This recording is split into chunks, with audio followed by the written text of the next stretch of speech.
स्वामी समर्थ अध्याय 13वा श्री गणेशाय नम शुक्ल पक्षी शिशिकार वाडे जैसे उत्तर उत्तर तैसे हे स्वामी चरित्र अध्यायी अध्यायी वाढले। द्वादशी अध्यायाच्या अंती श्रीपाद भद बाळापा प्रती कपटयुक्तीने फसवू पाती परी झाले व्यर्थीची स्वयंपाकादिकी करावयासी लज्जा वाटे तयासी तयाचे एके समयी काय बोलती समर्थ निर्लज्जासी सानिध्य गुरु जैसे जान निरुत्तरी ऐसे बोलता सद्गुरु बाळाप्पा मनी समजला। सेवेकऱ्या माझी वरिष्ठ सुंदराबाई होती तिथे तिने सेवेकऱ्याचं नित्य त्रास द्यावी व्यर्थची नाना प्रकार बोलून सर्वांचाही अवमान परी बाळाप्पावरी पूर्ण विश्वास होता तयाचा। परी कोणी एके दिवशी मध्यरात्री समयीस लघुशंका लागता स्वामीसी बाळाप्पाचे उत्तरले तोपासून बाळाप्पासी त्रास देते अहरदिशी गाराने सांगता समर्थासी बाई ते शब्द तोडती अक्कलकोटी श्री समर्थ प्रथम ज्याच्या घरी येते तो चोळाप्पा विख्यात स्वामी भक्त झाला। एक तपपर्यंत स्वामी सेवा तो करत त्यासी द्रव्याशा बहुत असे संप्रत लागली। दिवाळीचा सण येता राजमंदिरी समर्थ राहिले असता आनंदात वर्तमान वर्तले। कोणा भक्ताने समर्थासी आपल्या हस्ते चंद्रहारासी सणानिमित्त त्या दिवशी अंगावर घालावा। राणीची या मनात विचार येता तरीत सुंदराबाईशी बोलत चंद्रहार द्यावा की सुंदराबाई बोलती तो आहे चोळाप्पा जवळी ऐसे ऐकता त्या काळी जमादार पाठवला। गुगुलाल जमादार चोळाप्पा जवळ येत सत्वर म्हणे द्यावाजी चंद्रहार राणी साहेब मागती चोळाप्पा बोलतयासी हार नाही आम्हापासी बाळाप्पा ठेवतो तयासी तुम्ही मागून द्या की ऐसे ऐकून उत्तर गुगुलाल जमादार बाळाप्पा जवळ येऊन सत्वर हार मागू लागला। बाळाप्पा बोले उत्तर आपणापासी चंद्रहार परी चोळाप्पासी त्यावर सत्ता असे सर्वस्वी ऐसे ऐकून बोलणे जमादार पुसे चोळाप्पा कारणे जबाब दिला चोळाप्पाने बाळाप्पा देती तरी घिजी ऐसे भाषण ऐकून जमादार परतुनी नृप मंदिरात येऊनी वर्तमान सर्व सांगे। चोळाप्पाची ऐकता कृती राग आला राणीप्रती सुंदराबाईची गोष्टी तयाविरुद्ध सांगितल्या। कारभार चोळाप्पाने करी जो होता आजवरी तो काढून त्यास दुरी करावे राणी म्हणती। असे एक अवसरी काय झाले नवलपरी पैसले समर्थ स्वारी भक्ता मंडळी विशिष्ट एक वस्त्र तयावेळी पडले होते श्रीजवळी तयासी करुणी झोळी समर्थ करी घालती अलख या शब्दाची म्हणती भिक्षा द्या आम्हासी त्यावेळी सर्वत्राला आश्चर्य वाटले।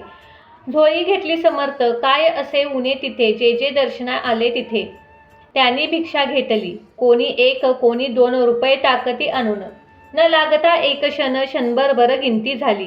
झोळी चोळाप्पा ते देवाने समर्थ बोलले काय वचन चोळाप्पा तुझे फिटले ऋण स्वस्त आता असावे पाहून या द्रव्यासी आनंद झाला तयासी परीन आले मनसी श्रीचरण अंतरले चोळाप्पासी दूर केले बाईसी बरे वाटले। ऐसे काही दिवस गेले बाळाप्पा सेवा करीत कोणी एके अवसरी सुंदराबाई बाळाप्पावरी रागा रागा दृष्टोत्तरी तांडव करी भौसार हे ऐकून बाळाप्पासी दुःख झाले मनसी सोडून स्वामी चरणासी म्हणते जावे येथून आज्ञा समर्थाची घेऊन म्हणते जावे येथून याकरता दुसरे दिनी समर्थाजवळ पटले तेव्हा एका सेवेकऱ्यास बोलवले काय समर्थ बाळाप्पा दर्शना येत त्यासी आसन द्यावे।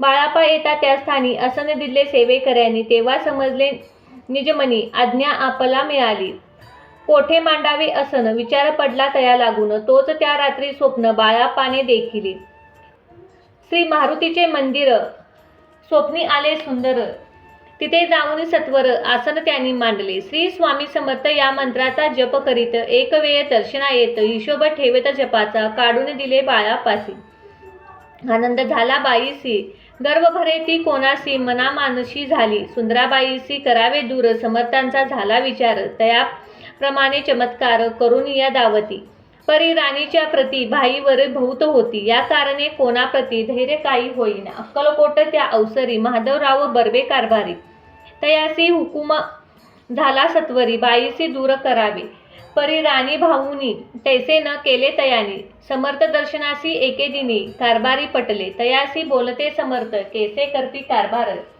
ऐसे ऐकून उत्तर बर्वे मनी समजले। मग त्यांनी त्या दिवशी पठवले फौजदारासी, कैद करुनी बाईसी आणावे म्हणती सत्वर. फौजदारासी समर्थ काही एक न बोलते. कारकिर्दीचा अंत ऐसा झाला बाईच्या. स्वामीच्या सेवेकरिता सरकारेतून तत्वाचा पेच नेमुनी व्यवस्था केली असे नुपराया.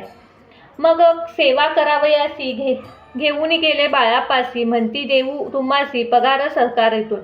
बाळापा बोलले तयासी, द्रव्यसे नाही आम्हासी, आम्ही निर्भरलो मानसी, स्वामी सेवा करू की. बाळापाचा जप होता पूर्ण, एक भक्त सांगुनी, करावे स्त्रीना उद्यापन. हिशोब जपाचा घेतला बाळापाने चाकरी, एक तप सरासरी केली उत्तम प्रकारे. समर्थ ते प्रिय झाले, दृढ निश्चयी आणि भक्ती, तैसे सद्गुरु चरणी असक्ती. तिने येते मोक्ष हाती, अन्य साधने व्यर्थची. उगीची करते दाबिक भक्ती, त्यावरी स्वामी कृपा न करती. सद्भावे जे नामस्करती, त्यावरी होते कृपाळू. अक्कलकोट निवासी जय जयाजी स्वामी राया, रात्रदिन तुझ्या पाया विष्णू शंकर वंदती. इति श्री स्वामीचरित्र सारामृत नाना प्रकृत कथा सदा भक्त परस्तो. त्रयोदशी अध्याय गोडा. इति श्री स्वामीचरित्र सारामृत त्रयोदशी अध्याय. श्री स्वामी चरणामस्तु. शुभम भवतु. अध्याय 14वा. श्री गणेशाय नम. जय जयाजी करुणाघना, जय जयाजी अघशामना, जय जयाजी परमपावना. दीनबंधू सद्गुरु, प्रातःकाली उठूनी आधी करावे नामस्मरण, अंतरी द्यावे स्वामी चरण. शुद्ध भाव करुनी प्रातःकाली आठवावे, मग बसावे असणे. भक्ती धरुनी स्वामी चरणी पूजन करावे विधियुक्त. एकाग्र करुनी मन घ्यावे शुद्धक स्नान. सुगंध चंदन लावून सुवासिक कुसुमे अर्पावी. धूप दीप नैवेद्य फूल तांबूल दक्षिणा शुद्ध अर्पावे. नाना खाद्य नैवेद्य कारणे स्वामीच्या षोडाक्षपणे पूजन करावे. सद्भावे करुनी धूप दीर्पता अर्पण नमस्कार करावा. मग करावी प्रार्थना. जय जयाजी अपघरणा, परात्मा कैलास सदना, ब्रह्मानंदा यतिवर्या, जय जयाजी पुरणपुरुषा, लोकपाला सर्वेशा, अनंत ब्रह्मांड दिशा, वेदविद्या सद्गुरु, सुखधामा निवासिया, सर्वसाक्षी करुणालया, भक्तजन तारायणा, अनंत रूपे नटलासी. तू अग्नी, तू पावन, तू आकाश, तू जीवन, तुझी वसुंधरा पूर्ण. चंद्र सूर्य तूच पय, तू विष्णू आणि शंकर, तू विधाता, तू इंद्र, अष्टदिक्पलक समग्र, तुझी रूपे नटलासी. करता आणि करविता तूच हवी ही होता. दत्ता आणि देवता तूच समर्था निश्चयी. जंगम आणि स्थिर तूच व्यापले समग्र. तुझ लागी आदी माध्यम कोठे नसे पाहता. असूनिया निर्गुण रूपे नटलासी सगुण. ज्ञात आणि अज्ञात तूच एक विश्वेशा. वेदाचेही तर्क चालले, शास्त्राते नावरे. विष्णू शंकर एकसरे, कुठित झाले सर्वही. मी केवळ आत्मरूपी, करू किवी आपली स्मृती. सहस्रमुखी ही निश्चिती, शिनला खाती वर्णता. दृढ ठेवले चरणी माता, रक्षावे मजसी समर्था. कृपा कटाक्षे दिनानाथा, तासाकडे पाहावे. आता इतकी प्रार्थना आणावीची आपल्या मना. कृपा समुद्री या मीना, आश्रय दिजे सदैव. पाप ताप आणि दैन्य सर्व जाऊनी निरसुनी. ही लोक सुख्य देऊनी परलोक्य साधन करावे. दस्तर हा भावसागर, याचे पावावये पैल तरी. तन्मय तरणी संचार प्राप्त व्हावे मजला ते. आशा मिनिषा तृषा कृष्णा आणि वासना. भीती भुली नैना न बोधता तुझिया कृपे. किती वर्णू आपले गुण, द्यावे मज सुख साधन. अज्ञान तिमिर निरसुनी, इनार्क हृदयी प्रकटले पै. शांती मनी सदा वसो, व्यथाभिमान नसो. सदा समाधान वसो तुझ्या कृपेने अंतरी. भाव दुःखे ही निरसो, तुझ्या भजनी चित्ते वसो. व्यथा विषयाची नसो, वासना या मनाने. सदा साधू समग्र, तुझे भजन उत्तम. तिने व्हावे ही सुगम, दुर्गम हे भाववत. व्यवहारी वर्तता न पडो भ्रांती चिंता. अंगी न यावी असत्यता, सत्य विजयी सर्वदा. अष्टवर्गाचे पोषण, न्यायमार्गावलंबन. इतके द्यावे वरदान, कृपा करुणी समर्था. आसून या संसारात प्राचीन तव नानामृत. प्रपंच आणि परमात्व तिने समग मज लागी. एशी प्रार्थना करिता आनंद होय समर्था. शोषितांची तत्वाचा वरप्रसाद देतील. गुरुवारी उपोषण विधियुक्त करावे स्वामी पूजन. प्रदोष समय होता जाणू, उपोषण सोडावे. श्री स्वामी समर्थ ऐसा षडाक्षरी मंत्र प्रीतीने जपावा अहोरात्र, त्याने सर्वार्थ पाहिजे. प्रसंगी मानसपूजा करिता तीही प्रिय होई समर्था. स्वामी चरित्र वनवता एकता सकल दोष जातील.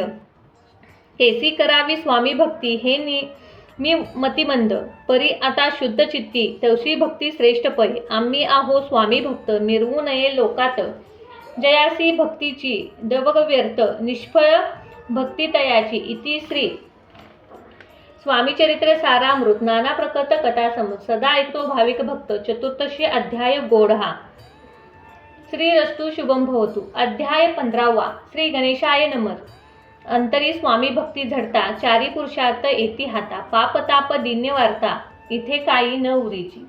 सर्व कामना पुरवुनी यती द्वाती सुरभावर.